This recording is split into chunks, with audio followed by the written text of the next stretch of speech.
जय हिंद दोस्तों, एक बार फिर से स्वागत है आप सभी का आपके अपने यूट्यूब चैनल जी के क्यूज पर। और आज की क्लास आरपीएफ कांस्टेबल भर्ती 2025 के एग्जाम की जो भी मेरे भाई बहन तैयारी कर रहे हैं उन सभी के लिए जीके जीएस के इंपॉर्टेंट एमसीक्यू फॉर्मेट में प्रश्न होने वाले हैं। जैसा कि आप सभी को पता है भाई कि क्लास जो है हमारा डेली 8:30 बजे लाइव क्लास हुआ करता था, है ना। 8:30 बजे शाम को लाइव क्लास हुआ करता था। लेकिन भैया मेरे यहाँ पे थोड़ा सा लाइट का इशू होने की वजह से क्लास जो है आपका लाइव नहीं हो पा रहा है, तो मैं उसके लिए भाई माफ़ी चाहूँगा। और मुझे पता है कि पेपर जो हमारा है वो 2 से 20 मार्च तक होने वाला है ना, चलेगा। तो भैया उसके लिए पढ़ना बहुत ज़्यादा ज़रूरी बन चुका है। और ऐसा रोज़ हो रहा है कि क्लास बीच में रुक रही है या फिर लाइट चली जाती है ना। तो बहुत इशू आ रहा है जिस वजह से क्लास भाई मुझे रोकना पड़ा। और ये क्लासें भी आप एक बार देखना, देखो यहाँ पे जैसे कि 100 के से ज़्यादा स्टूडेंट इसको देख चुका है, 70 से ज़्यादा इसको देख चुका है, 70,000 से ज़्यादा। तो एक बार इन पे भी विजिट करना है आपको, ऐसा क्या इंपॉर्टेंट क्वेश्चन थे इस क्लास में जो कि ये इतना ज़्यादा दोस्तों ने इन्हें देखा और सपोर्ट किया। तो देखिए यहाँ पे पहले तो चलते हैं अपने प्रश्न की तरफ और देखते हैं हमारे लिए क्या होने वाले हैं कुछ इंपॉर्टेंट प्रश्न। तो यहाँ पे देखो पहला ही प्रश्न दिया गया है कि सीनियर राष्ट्रीय तीरंदाजी चैंपियनशिप 2023 का आयोजन कहाँ हुआ था। तो आप यहाँ पे क्या बताएंगे। आज ही आपको लगभग दोस्त जो है 70 क्वेश्चन मिलने वाले हैं और आपका ये प्रैक्टिस पेपर है। आप इसमें अपना स्कोर करेंगे कि आपका जो सही स्कोर है वो कितना हो रहा है ना। तो आप यहाँ पे अपना स्कोर करेंगे और कमेंट बॉक्स में ज़रूर बताएंगे कि आपको ये क्लास कैसी लगी और आपका स्कोर क्या रहा।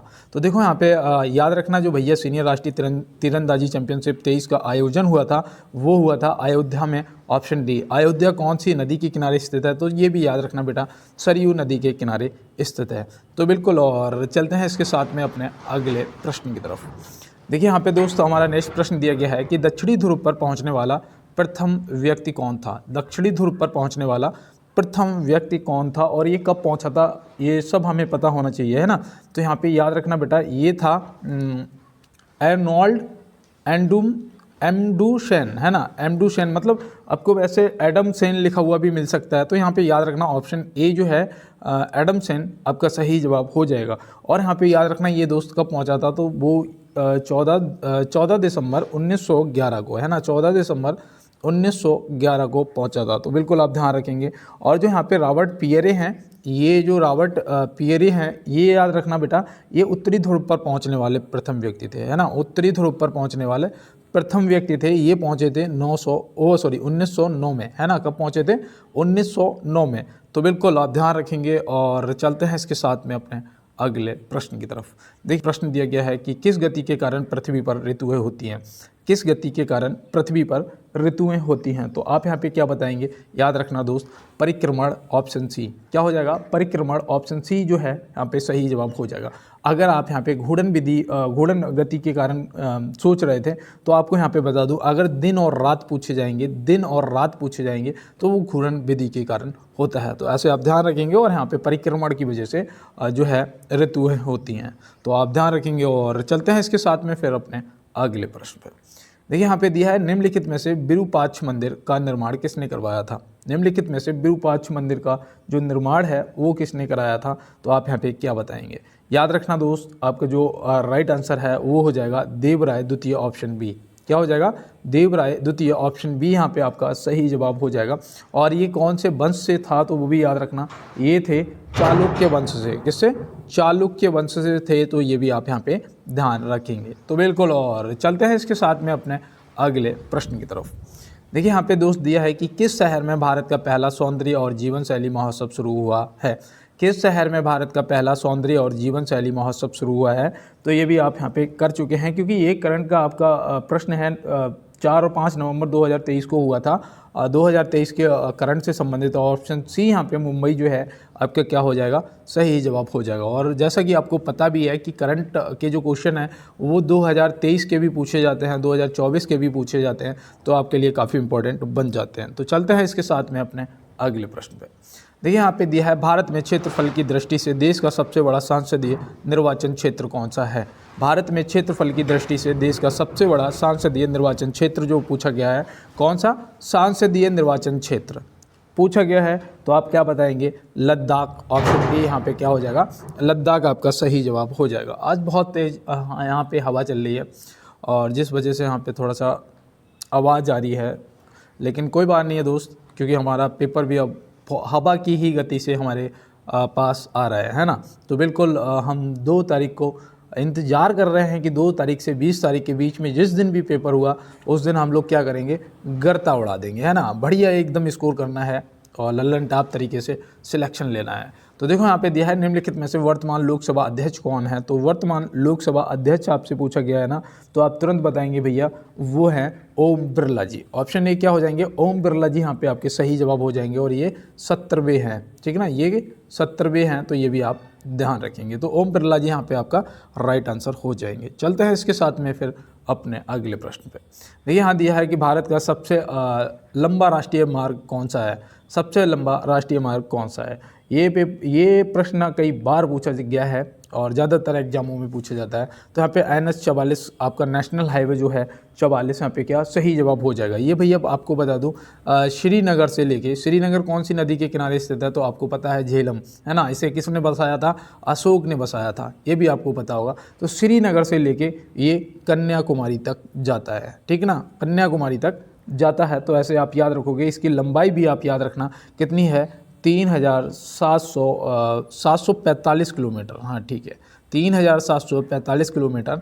और दूसरा याद रखना, ये 11 राज्यों से होकर गुजरता है। क्या दोस्त, 11 राज्यों से होकर गुजरता है, तो ये भी आप ध्यान रखेंगे। तो बिल्कुल, और चलते हैं इसके साथ में अपने अगले प्रश्न की तरफ। देखिए यहाँ पे दिया है दोस्त कि कोशिका सिद्धांत का प्रतिपादन किसने किया था।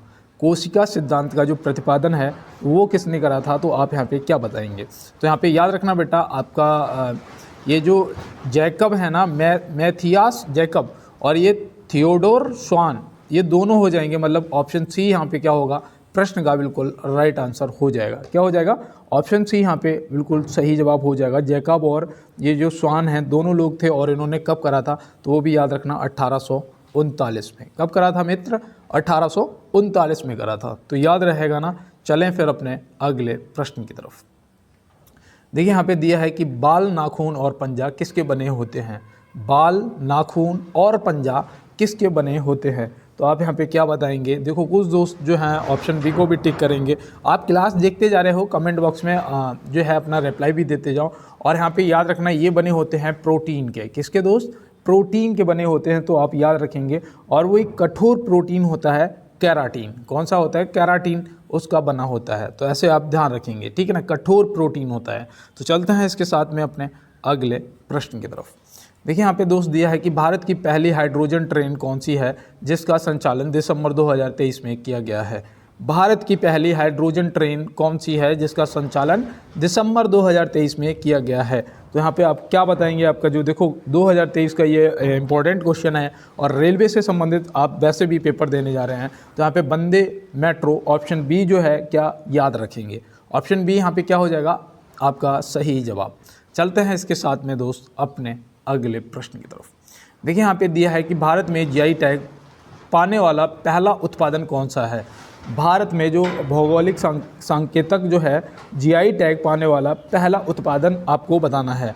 तो वो पता आपको क्या हो जाएगा, याद रखना दोस्त, सही जवाब जो है वो हो जाएगा दार्जिलिंग चाय, ऑप्शन ए। क्या हो जाएगा, दार्जिलिंग चाय, ऑप्शन ए। और ये से कब मिला था, तो 2004 में। कब मिला था दोस्त जीआई टैग, 2004 में। तो ये आप याद रखेंगे। तो बिल्कुल, और चलते हैं इसके साथ में अपने अगले प्रश्न की तरफ। देखिए यहाँ पे दोस्त दिया है कि भारतीय संघ की शक्ति किसमें निहित होती है। भारतीय संघ की जो शक्ति है किसमें निहित होती है, तो आप क्या बताएंगे। कुछ दोस्त यहाँ पे मुख्य न्यायाधीश जी को टिक करेंगे, कुछ राष्ट्रपति जी को, और कुछ बिल्कुल सही प्रधानमंत्री जी को टिक करेंगे। लेकिन मैं यहाँ पे आपको बताऊँ, आपका राइट आंसर जो है वो राष्ट्रपति जी, ऑप्शन बी हो जाएंगे। क्या हो जाएंगे, ऑप्शन बी, यहाँ पे राष्ट्रपति जी हो जाएंगे। तो बिल्कुल, और चलते हैं इसके साथ में अपने अगले प्रश्न की तरफ। मूल अधिकारों का रक्षक किसे कहा जाता है। मूल अधिकारों का जो रक्षक है वो किसे कहा जाता है, तो आप याद रखना दोस्त, सर्वोच्च न्यायालय, ऑप्शन ए यहाँ पे क्या हो जाएगा, सर्वोच्च न्यायालय आपका बिल्कुल सही जवाब हो जाएगा। और आपको पता भी है कि भैया जो अनुच्छेद हमारा कौन सा है, अनुच्छेद हमारा 32 है, संवैधानिक उपचारों का अधिकार, है ना। तो उसमें दिया गया है, तो आप याद रखना कि मूल अधिकारों का जो रक्षक है वो सर्वोच्च न्यायालय है। तो बिल्कुल, और चलते हैं अपने अगले प्रश्न पे। दिया है कि राज्य की कार्यपालिका का प्रमुख कौन होता है। राज्य की कार्यपालिका का जो प्रमुख है वो कौन होता है, तो आप यहाँ पे क्या बताएंगे दोस्त, राज्यपाल, ऑप्शन डी। क्या बताएंगे, राज्यपाल जी, ऑप्शन डी। तो बिल्कुल, और अगर यहाँ पे पूछ लिया जाता है कि संघ की कार्यपालिका की जो शक्ति है किसमें निहित होती है, तो आप क्या बताते हैं? तो याद रखना, तो आप राष्ट्रपति जी को करते हैं, है ना। तो आपका जवाब जो है राष्ट्रपति जी होते हैं। यहाँ राज्य की कार्यपालिका का प्रमुख पूछा है, तो आपने राज्यपाल जी को करा है। तो बिल्कुल, और चलते हैं इसके साथ में अपने अगले प्रश्न की तरफ। देखिए यहाँ दिया है, ऑस्ट्रेलिया के हैरिस पार्क का नाम बदलकर क्या रखा गया है? ऑस्ट्रेलिया के हैरिस पार्क का जो नाम है वो बदल के क्या रखा गया है? तो आप यहाँ पे क्या बताएंगे दोस्त? Little India, option A. क्या बताएंगे? लिटिल इंडिया, ऑप्शन ए यहाँ पे आपका सही जवाब हो जाएगा। तो चलते हैं इसके साथ में अपने अगले प्रश्न पे। देखिए यहाँ पे दिया गया है, राज्य का मंत्रिमंडल सामूहिक रूप से किसके प्रति उत्तरदायी होता है? राज्य का मंत्रिमंडल सामूहिक रूप से किसके प्रति उत्तरदायी होता है? तो आप क्या बताएंगे? 17वां क्वेश्चन है, 1 मिनट के लिए रुकूंगा और यही कहूँगा, मेरी आवाज़ जिन भी दोस्तों के कानों में जा रही है उनको इस बार 100% सफलता मिलेगी। हो सकता है मेरी ज़बान पे माँ सरस्वती विराजमान हो और आपका सिलेक्शन इस बार 100% हो जाएगा। और देखो यहाँ पे प्रश्न जो पूछा गया है कि भैया राज्य का मंत्रिमंडल सामूहिक रूप से किसके प्रति उत्तरदायी होता है? तो आप क्या बताएंगे? बस तुरंत बता देना है कि option A Vidhan Sabha. Option A विधानसभा आपका क्या हो जाएगा? सही जवाब दोस्त हो जाएगा। तो बिल्कुल, और चलते हैं इसके साथ में अपने अगले प्रश्न की तरफ। देखिए यहाँ दिया है, वर्तमान में भारत में उच्च न्यायालय की कुल संख्या कितनी है? वर्तमान में भारत में उच्च न्यायालय की कुल संख्या आपसे पूछी गई है। तो आप यहाँ पे क्या बताएंगे दोस्त? याद रखना, टोटल जो है वो 25 है। कितनी? ऑप्शन बी 25 यहाँ पे सही जवाब आपका हो जाएगा। और 25वां जो बना था वो बना था आंध्र प्रदेश। कौन सा बना था दोस्त? आंध्र प्रदेश बना था। तो ये भी आप यहाँ पे ध्यान रखेंगे। तो बिल्कुल, और चलते हैं इसके साथ में अपने अगले प्रश्न पे। देखिए यहाँ पे दिया है, निम्नलिखित में से सूर्य महोत्सव किस शहर से संबंधित है? सूर्य महोत्सव यहाँ पे आपसे पूछा गया है और आपका यहाँ पे जो राइट आंसर है वो क्या हो जाएगा?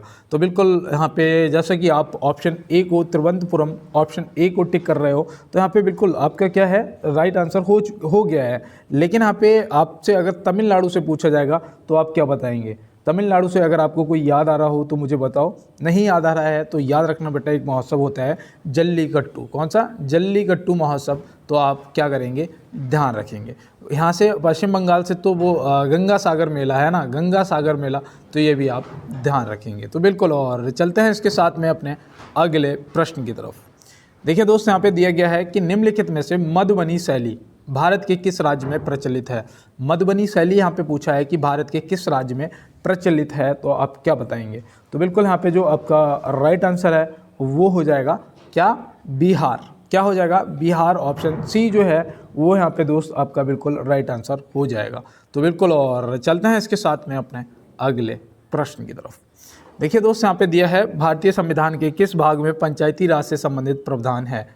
भारतीय संविधान के किस भाग में पंचायती राज से संबंधित प्रावधान है? तो आप यहाँ पे क्या बताएंगे? देखो इंपॉर्टेंट आज आपको प्रश्न मिल रहे हैं और यहाँ पे सही जवाब आपका भाग 9 हो जाएगा। क्या हो जाएगा? भाग 9 हो जाएगा। तो आप ध्यान रखेंगे। और भाग 2 में जो है आपका नागरिकता दिया गया है ना, नागरिकता दिया गया है। और भाग 17 में आपकी वो है राजभाषा, है ना, राजभाषा से संबंधित है। तो ये भी आप ध्यान रखेंगे। तो बिल्कुल, और चलते हैं इसके साथ में अपने अगले प्रश्न पे। देखिए यहाँ पे दिया है, FIH पुरुष हॉकी विश्व कप 2023 विजेता देश कौन सा है? ये आपका SW है। इसका जवाब सभी दोस्त कमेंट बॉक्स में ज़रूर देंगे, क्योंकि ये लाइव क्लास नहीं है, यहाँ पे आप चैट बॉक्स में नहीं बता पाएंगे, है ना मैं देख पाऊँगा, लेकिन आप कमेंट बॉक्स में मुझे ज़रूर बताएंगे। और चलते हैं इसके साथ में अपने अगले प्रश्न की तरफ। देखिए यहाँ दिया है, प्रधानमंत्री नरेंद्र मोदी जी ने किस राज्य में कोचराब आश्रम का उद्घाटन किया है? प्रधानमंत्री नरेंद्र मोदी जी ने किस राज्य में कोचराब आश्रम का उद्घाटन किया है? तो आप यहाँ पे क्या बताएंगे? यहाँ पे जो आपका राइट आंसर है वो याद रखना भैया, साबरमती, मतलब कि गुजरात। यहाँ पे ऑप्शन सी जो है क्या हो जाएगा? सही जवाब गुजरात हो जाएगा। गुजरात के साबरमती में करा है, तो ऐसे आप ध्यान रखेंगे। तो बिल्कुल, और चलते हैं इसके साथ में दोस्त अपने अगले प्रश्न की तरफ। देखिए यहाँ पे दिया है, भारत में लेप्चा जनजाति किस राज्य में निवास करती है? लेप्चा जनजाति यहाँ पे आपसे पूछा गया है, तो आप यहाँ पे क्या बताएंगे? तो बिल्कुल यहाँ पे जो आपका राइट आंसर है वो हो जाएगा सिक्किम। Option A. क्या हो जाएगा? सिक्किम यहाँ पे आपका सही जवाब हो जाएगा। लेकिन यहाँ पे अगर आपको और भी ऑप्शन दे सकता था, जैसे कि था मेघालय, है ना। कौन सा?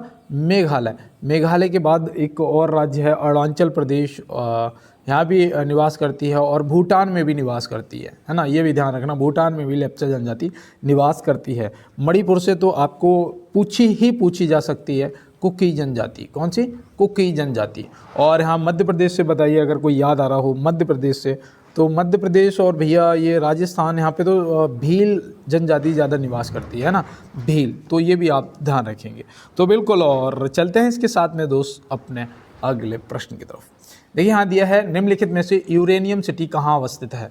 निम्नलिखित में से यूरेनियम सिटी जो है वो कहाँ अवस्थित है, तो आप यहाँ पे क्या बताएंगे। तो यहाँ पे याद रखना दोस्त, आपका राइट आंसर जो है वो ऑप्शन सी कनाडा हो जाएगा। क्या हो जाएगा?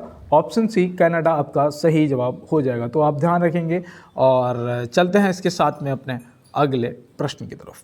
देखिए यहाँ दिया है रेडियो सक्रियता का पता सर्वप्रथम किसने लगाया था। रेडियो सक्रियता का जो पता है सर्वप्रथम जो है किसने लगाया था, तो आप यहाँ पे क्या बताएंगे। तो बिल्कुल याद रखना बेटा, आपका जो राइट आंसर है वो यहाँ पे ऑप्शन सी नहीं होगा, क्योंकि आप सी पे जाने वाले हैं, मुझे पता है, हेनरी बैक्वेरेल। ऑप्शन ए जो है आपका यहाँ पे सही जवाब हो जाएगा। और इन्होंने कब पता लगाया था भैया, तो 1896 में। कब लगाया था? 1896। अब 1896 से एक चीज़ और याद रखना, क्या आधुनिक ओलंपिक खेलों की शुरुआत कब हुई थी। प्रश्न पूछ रहा हूँ, जवाब आप कमेंट बॉक्स में देंगे। और चलते हैं इसके साथ में अपने अगले प्रश्न की तरफ। और पीडीएफ के लिए मैंने आपको बोल दिया है कि आपको जो पीडीएफ है वो टेलीग्राम ग्रुप पे मिल जाएंगी। उसके लिए आप जो लिंक है वो डिस्क्रिप्शन बॉक्स में भी मिल जाएगा। और साथ में आपको अगर आपने चैनल पे विजिट करना आता है तो चैनल पे जाइए, वहाँ भी आपको लिंक लगा हुआ टेलीग्राम का मिल जाएगा। और साथ में अगर नहीं पहुँच रहे हो तो कमेंट बॉक्स में बोल देना, मैं लिंक शेयर कर दूँगा आपको। और आपको बस इतना ही करना है, मेरा ये नंबर है, इस पर आप ऑनलाइन फ़ोन पे, गूगल पे, ठीक है ना, किसी भी तरीके से, और क्या करोगे, पेमेंट कर देना है। कितना मैंने अभी आपको बताया था, 39 रुपये। कितना? 39 रुपये। तो याद रखना 7084836703, ठीक है ना, ये मेरा नंबर है। इस पर करने के बाद आप मुझे स्क्रीनशॉट साथ में व्हाट्सअप जरूर करना है, ठीक है ना, अपना नाम और स्क्रीनशॉट। मैं यहाँ से आपको अप्रूवल, क्योंकि वहाँ पे मुझे दिखेगा ना टेलीग्राम में आपने अप्लाई कर दिया है, तो वहाँ पे अप्रूवल तुरंत मैं कर दूंगा। और वहाँ से आप जितना भी पीडीएफ है उसको डाउनलोड भी कर सकते हो और पढ़ भी सकते हो, ठीक है ना, कोई भी दिक्कत नहीं। और एक बार करना है, ऐसा भी नहीं है कि 1 महीना या 2 महीना, जब तक क्लास चलेगी, जब तक आगे क्लासेज चलेंगी, सारी पीडीएफ आपको उधर से मिल जाया करेंगी, ठीक है ना दोस्त। तो बिल्कुल लाइफ टाइम है। और यहाँ पे देखो प्रश्न दिया है कि जर्मन सिल्वर का मिश्रण किसका मिश्रण होता है। जर्मन सिल्वर जो है वो किसका मिश्रण होता है, तो आप यहाँ पे क्या बताएंगे। तो याद रखना दोस्त, यहाँ पे जो सभी सही जवाब है, तावा भी, जस्ता भी, निकल भी, है ना, ये याद रखना दोस्त। तो ये सभी जो ऑप्शन डी है क्या हो जाएगा, आपका सही जवाब हो जाएगा। तावा जो है वो कितना प्रतिशत होता है, तो याद रखना दोस्त 60% होता है, ठीक है ना। जस्ता जो है कितने प्रतिशत होता है, तो भैया ये 20% होता है। बचा हुआ आपका निकल भी 20% हो गया, है ना। तो यहाँ पे याद रखना भैया जर्मन सिल्वर तीनों का मिश्रण होता है। तो चलते हैं इसके साथ में अपने अगले प्रश्न पर। देखिए यहाँ पे दोस्त दिया है निम्नलिखित में से बोकारो इस्पात संयंत्र की स्थापना किस योजना के दौरान की गई थी। तो बोकारो इस्पात संयंत्र की जो स्थापना है वो किस योजना के दौरान की गई थी, तो आप यहाँ पे बहुत इजी तरीके से बता सकते हैं कि भैया तृतीय पंचवर्षीय योजना, ऑप्शन सी। किस देश के सहयोग से करा गया था, तो वो भी पता है आपको, सोवियत संघ के सहयोग से। कहाँ पर? हमारे झारखंड में, है ना। कहाँ पर? झारखंड में। तो आप याद रखेंगे, है ना, झारखंड बोकारो। तो बिल्कुल, और चलते हैं इसके साथ में अपने नेक्स्ट प्रश्न की तरफ। देखिए यहाँ पे दिया है किस राज्य सरकार ने 1 लाख रुपए तक का ब्याज मुफ्त फसल ऋण शुरू किया है। 1 लाख रुपए तक का ब्याज मुफ्त फसल ऋण शुरू किया है। तो आपका यहाँ पे राइट आंसर जो है वो क्या हो जाएगा। तो याद रखना दोस्त, ऑप्शन बी उड़ीसा को आप क्या करेंगे, पेपर के अंदर टिक करेंगे और आपका सही जवाब हो जाएगा। तो बिल्कुल, और चलते हैं इसके साथ में अपने अगले प्रश्न की तरफ। देखिए यहाँ पे दिया है दोस्त कि मोहम्मद गौरी द्वारा किसे हराकर भारत में तुर्की राज्य की स्थापना की गई थी। किसे हराकर भारत में तुर्की राज्य की स्थापना की गई थी, तो याद रखना भैया वो पृथ्वीराज चौहान, ऑप्शन सी। कौन? Prithviraj Chauhan, option C. आपको पता होगा भैया 2 युद्ध हुए थे तराइन के, है ना। 1191 जिसमें मोहम्मद गौरी हार गया था और पृथ्वीराज चौहान ने इसे जिंदा छोड़ दिया था, है ना। ये क्या था, सबसे बड़ी गलती थी, ठीक है ना। और 1192 में फिर पृथ्वीराज चौहान को इसने दोबारा से आक्रमण किया और हरा दिया, जिस वजह से इसने फिर तुर्की राज्य की स्थापना कर ली, है ना। तो ऐसे आप ध्यान रखेंगे, सीधा सिंपल देसी भाषा में, है ना। और चलते हैं इसके साथ में अपने अगले प्रश्न पे। देखिए यहाँ पे दिया है 74वां संविधान संशोधन संबंधित है। 74वां संविधान संशोधन संबंधित है। ये कल की क्लास का प्रश्न है, SW है, और आप इसका जवाब जो है वो क्या करोगे, कमेंट बॉक्स में बताओगे, ठीक है ना, क्या करोगे, कमेंट बॉक्स में बताओगे। और चलते हैं इसके साथ में अपने अगले प्रश्न की तरफ। देखिए सभी दोस्त कमेंट करेंगे और अपना जवाब जरूर बताएंगे, ठीक है ना, कि आपने कितना सही आंसर करा है, और जिस भी प्रश्न का आंसर आपको पहले ही पता है, क्योंकि ये रिवीजन है आज, ठीक है ना। कल आपको जो क्लास मिलेगी वो आपको बिल्कुल नए प्रश्नों के साथ में मिलेगी।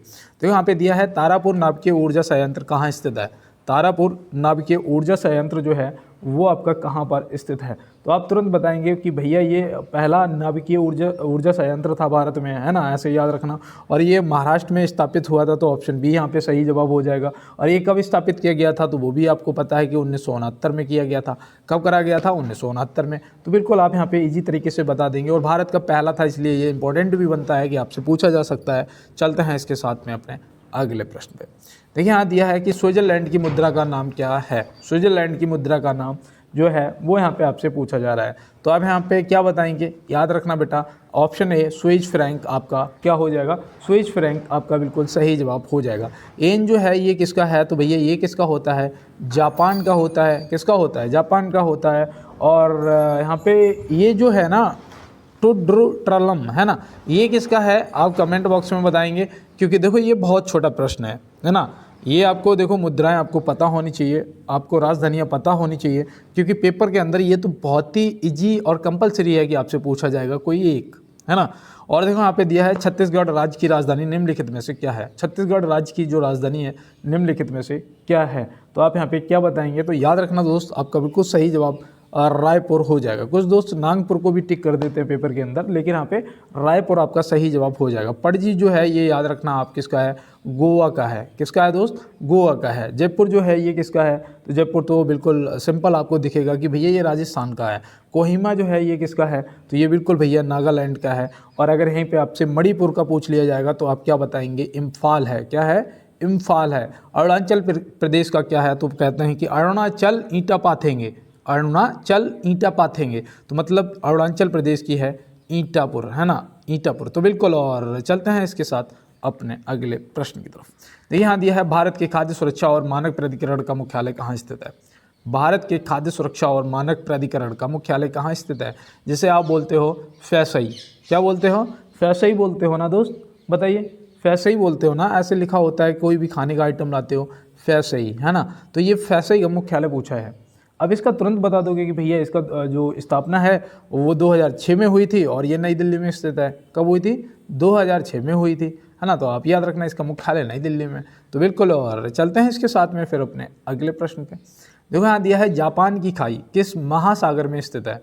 जापान की खाई किस महासागर, जिसे ट्रेंच बोलते हो ना, तो बताओ यहाँ पे क्या होगा आपका सही जवाब। तो बिल्कुल सबसे बड़ा महासागर आपका प्रशांत महासागर यहाँ पे बिल्कुल प्रश्न का जो है राइट आंसर हो जाएगा, है ना। प्रशांत महासागर, जापान ट्रेंच आपसे पूछा जाएगा तो आप तुरंत बता देंगे भैया ये प्रशांत महासागर में। तो बिल्कुल, और चलते हैं इसके साथ में अपने अगले प्रश्न पे।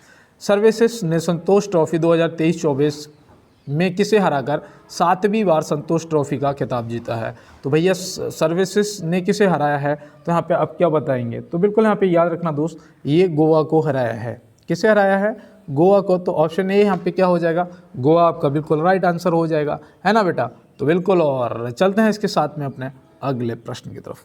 चलिए यहाँ पे मैं आपको एक लाइन सुना देता हूँ कि मुझे लग रहा है कि आप थक गए होंगे पढ़ते पढ़ते, है ना। तो सुनो फिर कि व्यर्थ नहीं है जीवन मेरा, व्यर्थ नहीं है जीवन मेरा, मैं भी रण में लड़ा हुआ हूँ, है ना। व्यर्थ नहीं है जीवन मेरा, मैं भी रण में लड़ा हुआ हूँ, पीछे हट जाते हैं लोग जहाँ से, मैं वहाँ हौसलों के दम पर खड़ा हुआ हूँ। तो बिल्कुल, और देखिए विश्व में कोयले का सबसे ज़्यादा उत्पादन करता है भैया, कौन करता है, तो आप यहाँ पे क्या बताएंगे। याद रखना वो चीन हो जाएगा। कौन करता है, ऑप्शन बी चीन, फिर अमेरिका, फिर भारत, है ना। ऐसे आप याद रखना, तो यहाँ पे चीन हो जाएगा आपके प्रश्न का बिल्कुल सही जवाब। और चलते हैं इसके साथ में अपने अगले प्रश्न की तरफ। देखिए यहाँ पे दिया है कि लाल सागर भूमध्य सागर से किस नहर के द्वारा जुड़ा होता है। लाल सागर भूमध्य सागर से किस नहर के द्वारा जुड़ा होता है, तो आप यहाँ पे क्या बताएंगे। तो बिल्कुल यहाँ पे याद रखना दोस्त, आपका राइट आंसर स्वेज नहर ऑप्शन ए हो जाएगा। क्या हो जाएगा? स्वेज नहर ऑप्शन ए जो है यहाँ पे आपका बिल्कुल राइट आंसर हो जाएगा। इसकी लंबाई पता कितनी है? तो याद रखना बेटा 193 किलोमीटर है। कितनी है? 193 किलोमीटर है। तो ये भी आप ध्यान रखेंगे। और चलते हैं इसके साथ में अपने अगले प्रश्न की तरफ। देखिए यहाँ पे दिया है कि विश्व का सबसे गहरा गर्त है। विश्व का सबसे गहरा गर्त है, तो अभी मैंने आपको प्रशांत महासागर बताया था, तो वह उसी में ये है, लेकिन मारियाना गर्त बोलते हैं। मारियाना ट्रेंच ऑप्शन ए जो है मारियाना गर्त, यहाँ पे क्या हो जाएगा?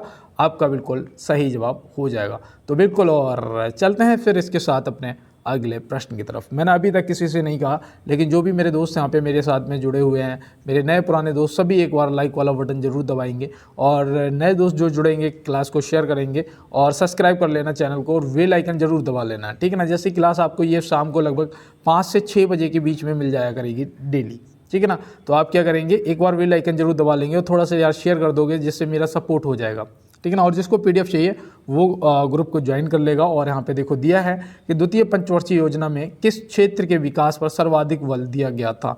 तो भैया यहाँ पे जो आपका राइट आंसर है वो क्या हो जाएगा? तो याद रखना वो औद्योगिकरण ऑप्शन ए, ठीक है ना। द्वितीय पंचवर्षीय योजना पूछा, प्रथम पूछा जाता तो कृषि हो जाता है ना, प्रथम पूछा जाता तो कृषि पर, तो आप सही जवाब कर देते। और यहाँ पे औद्योगिकरण आपका राइट आंसर हो गया है। तो चलते हैं इसके साथ में अपने अगले प्रश्न पे। देखो यहाँ दिया है केंद्र सरकार द्वारा लगाए जाने वाले कर हैं। केंद्र सरकार द्वारा लगाए जाने वाले कर कौन से हैं? तो आप क्या बताएंगे? भैया आयकर होता है, संपत्ति कर, उपहार कर, है ना। तो यहाँ पे बिल्कुल आपका जो सही जवाब है ऑप्शन डी हो जाएगा, ये सभी, है ना। क्या हो जाएगा? ये सभी बिल्कुल सही जवाब हो जाएगा। चलते हैं इसके साथ में अपने अगले प्रश्न पे। देखिए यहाँ पे दोस्त दिया है कि किस राज्य सरकार ने मुख्यमंत्री परिवार समृद्धि योजना को लॉन्च किया है? किस राज्य सरकार ने मुख्यमंत्री परिवार समृद्धि योजना को लॉन्च किया है? तो आप यहाँ पे क्या बताएंगे?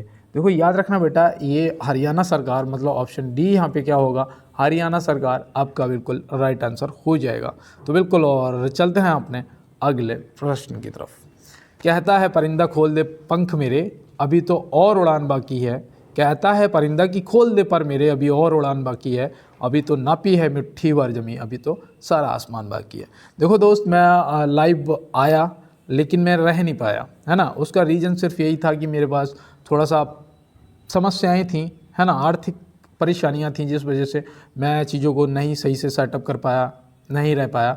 लेकिन कोई बात नहीं है, मैंने आपसे कहा है ना कि परों को खोल जमाना उड़ान देखता है, परों को खोल जमाना उड़ान देखता है, ज़मीन पे बैठ के क्या आसमान देखता है। मेरे अंदर एक चीज़ बदल गई कि मैं जो हूँ वो, मुझे इतना पता है कि ये मेरे लिए पहली बार था, है ना, लेकिन मुझे इतना पता है कि मैं यहाँ पे बोलने से अब डरता नहीं हूँ, है ना। पहले मेरे अंदर झिझक रहती थी, पहले ये जो रिकॉर्ड भी करता था ना क्लास को, तो इसमें भी झिझक रहती थी, लेकिन ये सब डर दूर हुआ। क्यों? क्योंकि मैंने यहाँ पे आके थोड़ा अपना समय दिया, है ना।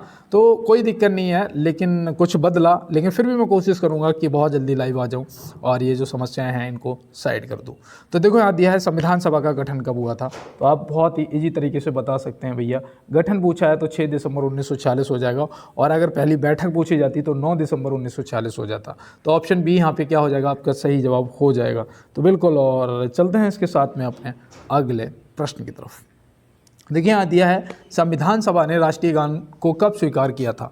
संविधान सभा ने राष्ट्रीय गान को कब स्वीकार किया था? तो आप यहाँ पे क्या बताएंगे? 24 जनवरी 1950। कब करा था? 24 जनवरी 1950। यहाँ पे ऑप्शन बी को अगर आपने टिक किया है तो आपका राइट आंसर हो गया है।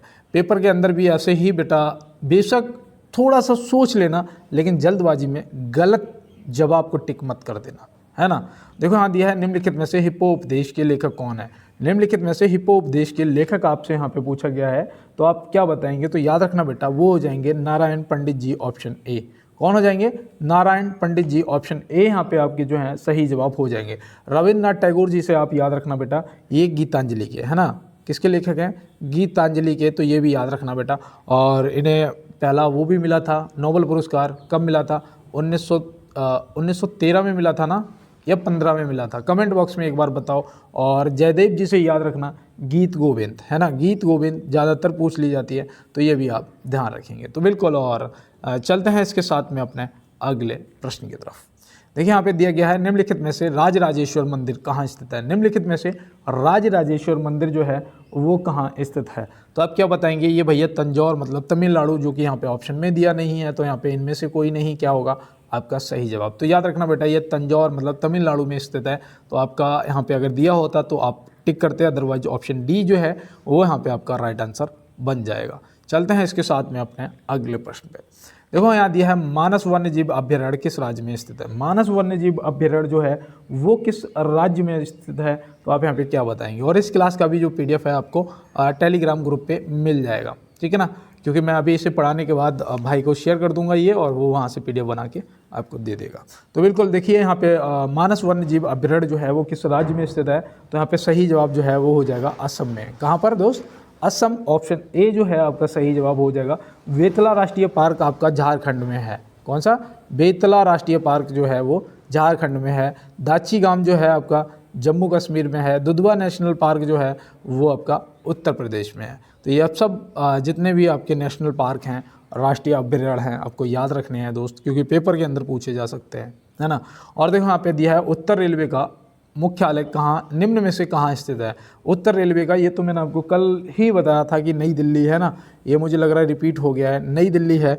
और यहाँ पे जो पश्चिमी रेलवे का है वो चर्च गेट है ना, पश्चिमी रेलवे का चर्च गेट है। कोलकाता में बताइए कौन सी रेलवे का है, तो याद रखना भैया पूर्व रेलवे का है ना। कौन सा, पूर्व रेलवे आपका हो जाएगा, तो याद रखना। और जयपुर में अगर आपसे पूछा जाएगा तो उत्तर पश्चिम रेलवे का, किसका, उत्तर पश्चिमी रेलवे का है, तो ये भी आप ध्यान रखेंगे। तो बिल्कुल, और चलते हैं इसके साथ में अपने अगले प्रश्न की तरफ।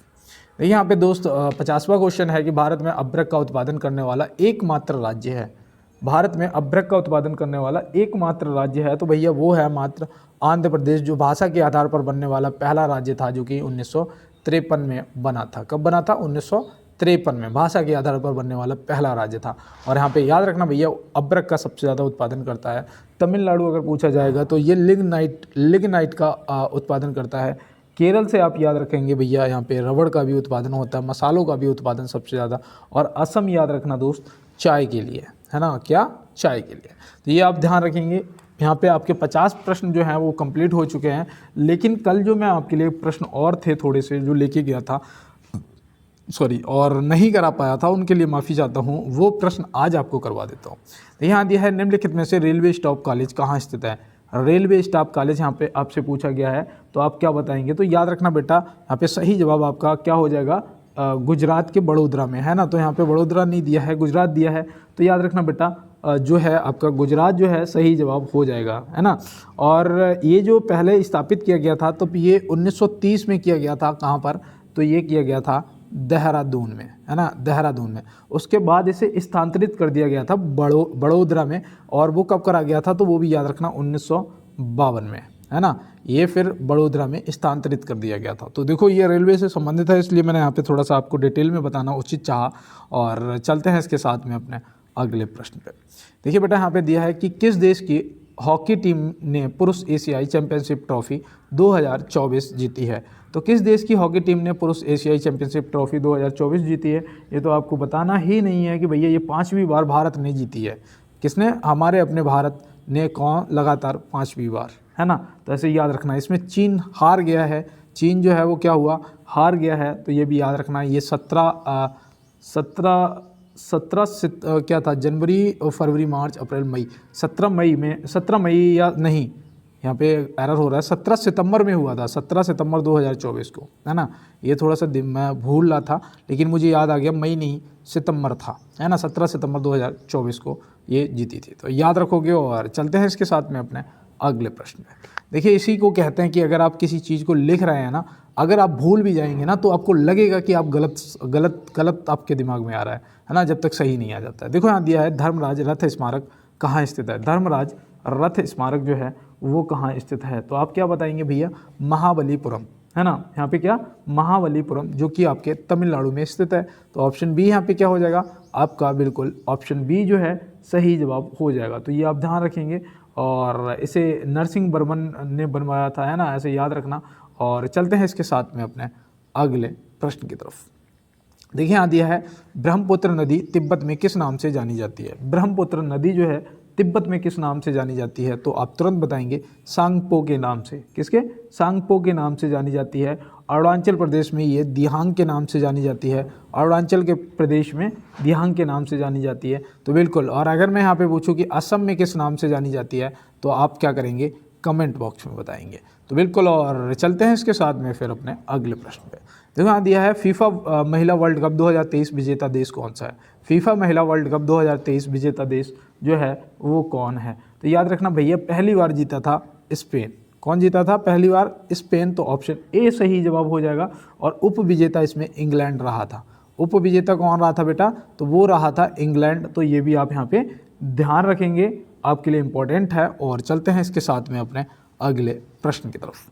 देखिए यहाँ पे दिया है वर्तमान में भारतीय रेलवे जोन की संख्या कितनी है? भारतीय रेलवे जोन की संख्या कितनी है? कुछ दोस्त यहाँ पे मुझे कमेंट भी करेंगे बाद में कि भैया आपने 18 बताया था लेकिन 19 है। तो मैं यहाँ पे एक चीज़ आपको डाउट जो है वो क्लियर करवा देता हूँ, है ना, आप दोबारा फिर ना कहें। जो मेट्रो रेलवे कोलकाता है ना, वो आपका हो जाएगा, ठीक है ना, वो आपका मेट्रो रेलवे कोलकाता जो है वो आपका 19वां जोन हो जाएगा। यहाँ पे प्रश्न में 18 दिए हैं, तो मैंने यहाँ पे 18 जो है आपका ऑप्शन भी सही जवाब कराया है। और आप इसको विशेष रूप से ध्यान भी रखेंगे। तो बिल्कुल। और ये जो 18 जोन है ना आपके, ये 70 डिवीज़न में बटे हुए हैं, है ना, 70 डिवीज़न में बटे हुए हैं। और प्रत्येक डिवीज़न को DRM हैंडल करते हैं। कौन? DRM। तो DRM हैंडल करते हैं। और DRM का मतलब होता है division railway manager. Division railway manager. तो आप याद रखेंगे 70 डिवीज़न में बटा हुआ है। तो चलते हैं इसके साथ में अपने अगले प्रश्न पे। देखिए यहाँ दिया है G20 शिखर सम्मेलन 2023 की अध्यक्षता निम्नलिखित में से किस देश ने की थी? तो भैया ये तो हमारे अपने भारत ने करी थी, है ना। तो यहाँ पे हमारा सही जवाब ऑप्शन ए हो जाएगा। भैया किसने करी थी? भारत ने करी थी। तो आप यहाँ पे ध्यान रखेंगे। और चलते हैं इसके साथ में अपने अगले प्रश्न की तरफ। ये प्रश्न इंपॉर्टेंट भी बनता है। तो यहाँ दिया है भारत में आर्थिक नियोजन का स्वरूप क्या है? भारत में आर्थिक नियोजन का स्वरूप आपसे पूछा गया है। तो आप यहाँ पे क्या बताएंगे? तो बिल्कुल भैया ये तो मिश्रित है, जो कि ऑप्शन बी हो जाएगा यहाँ पे, है ना। क्या है? हमारी जो अर्थव्यवस्था मिश्रित है ना, तो यहाँ पे ऐसे याद रखना भैया, आर्थिक नियोजन का जो स्वरूप है वो मिश्रित है। तो ये बिल्कुल ऑप्शन बी यहाँ पे हमारा सही जवाब हो जाएगा। और चलते हैं इसके साथ में फिर अपने अगले प्रश्न पे। तो यहाँ दिया है कौन सा एक साधन केंद्र सरकार के राजस्व का स्रोत नहीं है? कौन सा एक साधन केंद्र सरकार के राजस्व का स्रोत नहीं है? तो आप क्या बताएं? केंद्र सरकार के राजस्व का पूछा है ना, कल भी मैंने आपसे यही पूछा था। तो यहाँ पे याद रखना बेटा, यहाँ पे जो आपका आयकर दिया है, उत्पाद शुल्क दिया है, कृषि आयकर। तो यहाँ पे याद रखना बेटा, जो कृषि आयकर है ना, ये नहीं है ना। आयकर तो है लेकिन कृषि आयकर नहीं है, ठीक है ना, ऐसे आप ध्यान रखेंगे। तो बिल्कुल। और ये आपके राज्य सरकार के अंडर में आ जाता है। तो बिल्कुल। और चलते हैं इसके साथ में फिर अपने अगले प्रश्न की तरफ। देखिए यहाँ पे दिया है भारतीय रेल का पहिया एवं धुरा संयंत्र कहाँ स्थित है? भारतीय रेल का पहिया और धुरा संयंत्र जो है वो कहाँ स्थित है? तो आप क्या बताएंगे? तो याद रखना बेटा, यहाँ पे जो बेंगलोर दिया है, ऑप्शन डी क्या हो जाएगा सही जवाब। अगर यहाँ पे आपको बिहार भी दिया होता ना, तो आप सही टिक कर सकते थे, है ना। बिहार और बेंगलोर, है ना, याद रखना बिहार के बेला में है, ऐसे याद रखना। कहाँ पर? बिहार के बेला में स्थित है। देखो कहाँ पे पेन चला रहे हैं और कहाँ पे पेन चल रहा है, यही तो समस्या है। और सेटअप ना होने की वजह से काम बस चल रहा है। देखिए यहाँ पे दिया है पहली नमो भारत रैपिड रेल किन शहरों को जोड़ती है? पहली नमो भारत रैपिड रेल किन शहरों को जोड़ती है? तो आप यहाँ पे क्या बताएंगे बेटा? याद रखना अहमदाबाद और भुज को। अहमदाबाद और भुज, ऑप्शन बी यहाँ पे क्या हो जाएगा हमारा बिल्कुल सही जवाब हो जाएगा। तो ये भी आप ध्यान रखेंगे। और चलते हैं इसके साथ में अपने अगले प्रश्न पे। देखिए यहाँ पे बिल्कुल यहाँ पे देखिए नेक्स्ट प्रश्न है, भारत में किस वर्ष रेल बजट को आम बजट में मिला दिया गया था? देखिए इंपॉर्टेंट, आपसे रेलवे से भी संबंधित प्रश्न है। कुछ दोस्त यहाँ तक क्लास देखा ही नहीं होगा, है ना। तो भैया आपके लिए मैं कहता हूँ ना कि क्लास का लास्ट प्रश्न भी इंपॉर्टेंट है। तो यहाँ बताओ भारत के किस वर्ष रेल बजट को आम बजट में मिला दिया गया था? तो आपका जो राइट आंसर है बेटा वो क्या हो जाएगा? तो याद रखना ये 1 फरवरी 2017, है ना। 1 फरवरी 2017 ऑप्शन बी जो है आपका सही जवाब हो जाएगा। लेकिन फैसला लिया गया था 2016 में, है ना। 21 सितंबर 2016 को इसका फैसला लिया गया था, ऐसे ध्यान रखना। और 17 में ये मिला दिया गया था। तो बिल्कुल। और चलते हैं इसके साथ में अपने अगले प्रश्न पे। देखिए यहाँ दिया है राष्ट्रीय योजना समिति की रिपोर्ट कब प्रकाशित हुई थी? राष्ट्रीय योजना समिति की जो रिपोर्ट है वो कब प्रकाशित हुई थी। तो आप यहाँ पे क्या बताएंगे दोस्त, तो यहाँ पे जो आपका राइट आंसर है वो हो जाएगा 1949। क्या हो जाएगा 1949, ऑप्शन डी अगर आपने टिक करा है तो आपका सही जवाब हो गया है। ठीक है ना दोस्त। और बिल्कुल इसकी जो समिति की स्थापना है ना वो हुई थी 1938 में। इसकी स्थापना कब हुई थी तो वो याद रखना 1938 में हुई थी। तो बिल्कुल। और चलते हैं इसके साथ में अपने अगले प्रश्न पे। यहाँ दिया है 10वीं पंचवर्षीय योजना की अवधि क्या थी। 10वीं पंचवर्षीय योजना की अवधि आपसे पूछ लिया है तो आप तुरंत बता देंगे दोस्त कि उस टाइम 2000 से स्टार्ट होके 7 तक रहा था, है ना। तो बिल्कुल ऑप्शन सी होगा। यही मैं सोच रहा था, थोड़ा कन्फ्यूज था। तो बिल्कुल सही जवाब है 2002 से 2007 तक। उस टाइम जो सरकार थी वो अटल बिहारी वाजपेयी जी थे, है ना। तो ये आप ध्यान रखेंगे। और यहाँ पे जो 1997 से 2000 तक रही थी वो 9वीं पंचवर्षीय योजना रही थी। 1992 से 97 तक जो रही तो वो आप यहाँ से अंदाज़ लगा सकते हैं भैया 8वीं रही होगी। लेकिन जो 1985 से 90 तक रही वो आपकी 7वीं थी। तो बिल्कुल आप ध्यान रखेंगे। और चलते हैं इसके साथ में अपने अगले प्रश्न की तरफ। देखिए यहाँ पे दिया है जर्मनी में फ्री इंडिया सेंटर की स्थापना किसने की थी। तो ये आपका कल का प्रश्न है और ये आपका SW रहेगा। इसका भी जवाब आप कमेंट बॉक्स में बताएंगे, क्योंकि देखो दोस्त काफ़ी दिनों के बाद ये रिकॉर्डेड क्लास हुआ है ना। और मुझे खुद अच्छा नहीं लग रहा है। मैं भी चाह रहा था कि भैया लाइव चलता रहे, लेकिन दोस्त नहीं हो पा रहा है जिस वजह से। और मैंने कहा भी था दोस्त थोड़ा सा शेयर कर दोगे, अगर सपोर्ट कर दोगे तो हो सकता था कि लाइव चल पाता। लेकिन दोस्त अभी थोड़ा लाइट की प्रॉब्लम होने की वजह से बिल्कुल मुझे बंद करना पड़ा। तो दोस्त माफ़ी चाहता हूँ, लेकिन फिर भी आपको जो है क्लास प्रॉपर मिलेगी। और सभी दोस्त अपना टेलीग्राम ग्रुप जो है उसको ज्वाइन कर लेना, ठीक है ना। वहाँ से आपको डेली का PDF मिलता रहेगा। और मिलते हैं दोस्त नेक्स्ट क्लास में नेक्स्ट प्रश्नों के साथ में। तब तक के लिए मेरे सभी देशभक्तों को मेरा जय हिंद, वंदे मातरम, भारत माता की जय।